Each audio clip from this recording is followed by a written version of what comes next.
Hi and welcome. I'm so excited you're here to join me for this little short practice.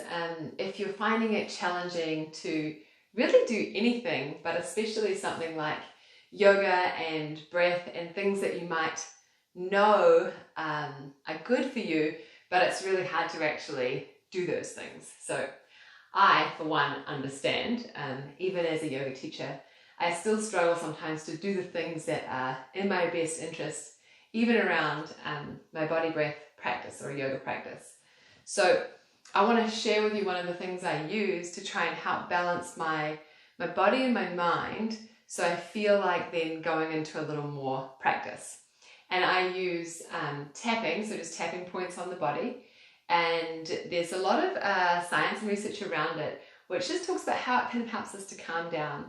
And what I personally find is that it can take me out of my mind and all of the stories and the rights and the wrongs and just from this place of not being able to make a decision. And it just helps me feel a little bit more centered, maybe more in myself. So I'd love for you to join me. It's amazing that you're here, you've got your mat out or wherever you are in the space that you've created to be here. So the tapping goes like this. I'm going to take one hand and bring it onto the top of my head and just take a little bit of tapping. Now, if you don't really like the tapping or it feels a little bit strange, just hold this point and see if you can breathe with me. And it can be nice to sometimes sigh out the mouth, but you might just prefer any other breath or just breathing normally. It really doesn't matter. It's more tuning into what feels the best for you.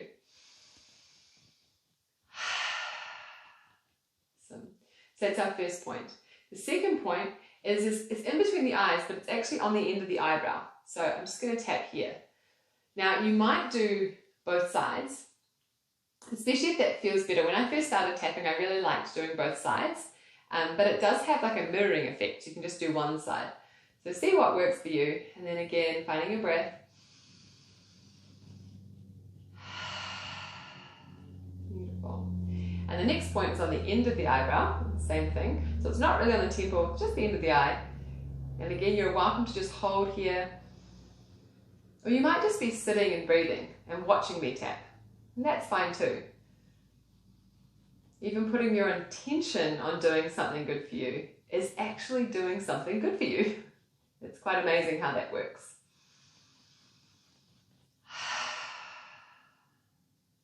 Now, next point is underneath the eye, so the bony ridge here under the eye. Again, either light tapping or holding. And just breathing with me.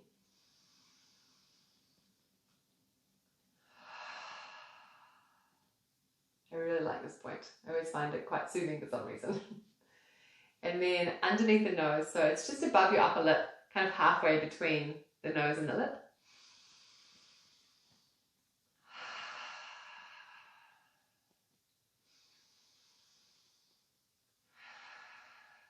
Beautiful, and if you're still going with me, well done.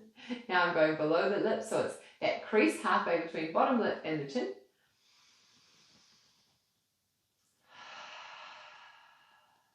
And just breathing.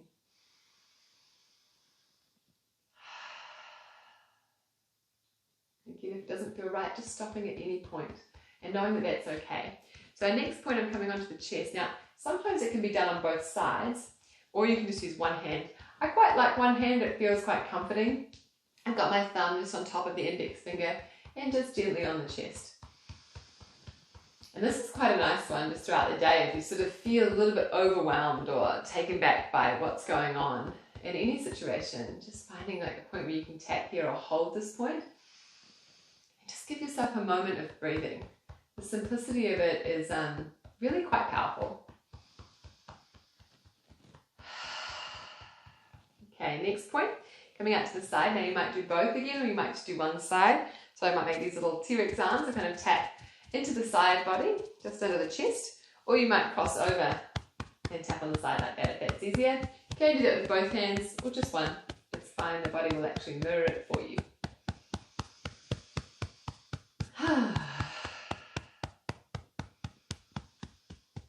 Beautiful. And then let your hands come down. And if you feel like that's enough for you today, then just absolutely leave it there and know you've done something really beautiful for yourself, that's very effective, and you can switch off the video now. Otherwise, feel free. We're going to go into a little bit of movement and just kind of get the body flowing as well and get the energy moving. So see how we go. So staying in your nice comfortable seat for a moment and just wiggle from side to side. And if you need to change the way you're sitting, please feel free. You can sit cross-legged or up on the heels. And we're going to start with a movement that is connecting with the breath. So you're trying to look at breathing and moving at the same time. So it might look a little slower or a little bit faster than me. We're going to start off breathing in through the nose as you reach your arms up, and then maybe exhale out the nose or out the mouth. If you start doing this and you're like, whoa, my breath is way too shallow, you can take a full round of breath up and a full round of breath down. Whatever feels right for you. And if you're not sure, just lifting the arms with me.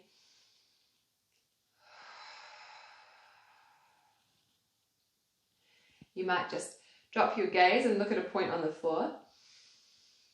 If it feels right, you might even close down your eyes. Seeing if you can feel like you find a rhythm that's with your body. So breathing and moving.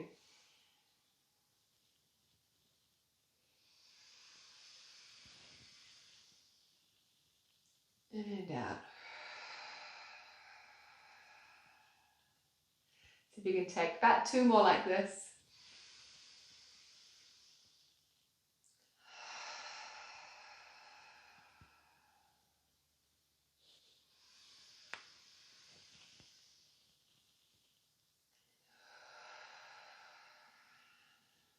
And let your hands rest. Nice work. Okay, you might shake that all out. And then your options to pause there, or we're going to take it into a position, hands and knees. So coming into a tabletop if you'd like to join me.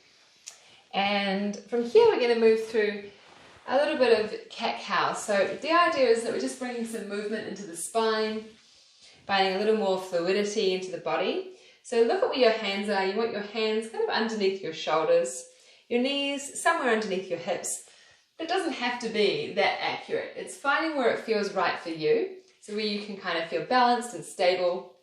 And then just starting to move through your pelvis. So I'm kind of dropping my belly and looking to arch the spine. And I might slightly look up. And then I'm going to reverse the action by pressing down through the hands, chin to chest, rounding and doming. And then starting to move like this, so belly drops, arch the spine. And then push the floor away, belly button to spine, round and curl. And maybe you find that you can do this movement with your breath, and it doesn't have to be a breath per movement. It might just be your breath feeling nice and smooth as you move. Also, try to keep your focus on what you're doing, being here, moving the spine, moving the body, and just kind of watching or being conscious of your breathing. Let's do 2 more like this.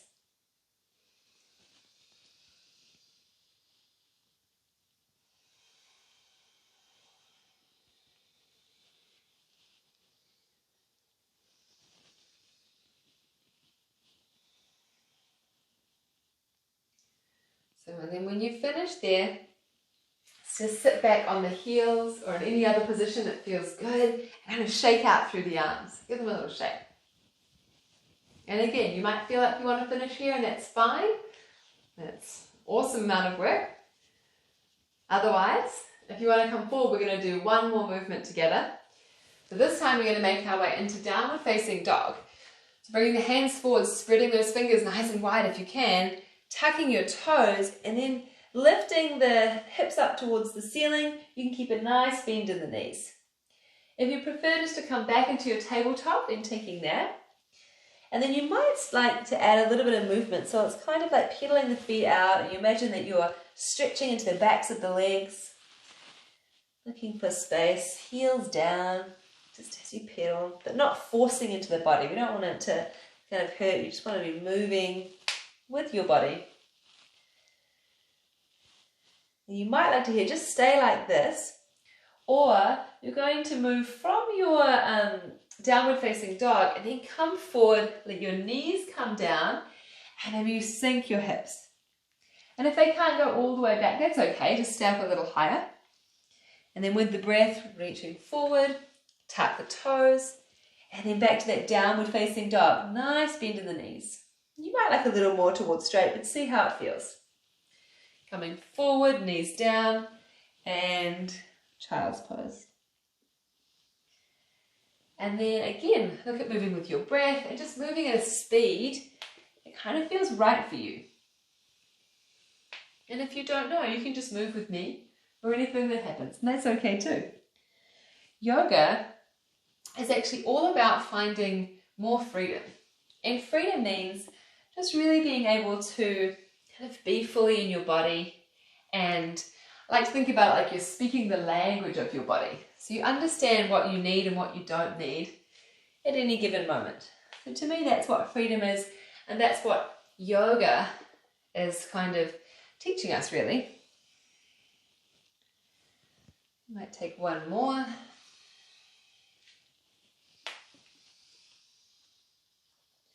And then down. And then you might like to come into this child's pose. You can have your arms out in front, you might have them beside you. You can rest your head. Or if you don't like being there, then just sitting up on the heels. A few breaths and just maybe notice how you feel.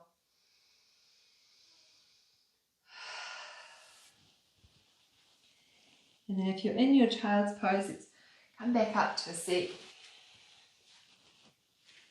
And if you'd like to, bring your hands onto your chest here, onto your heart. And just taking a moment to give yourself a huge, big thank you for taking this time for you to do something that you know is good for you, to come into your breath and to come home to yourself. So I thank you for joining me, and have a beautiful rest of your day. Namaste.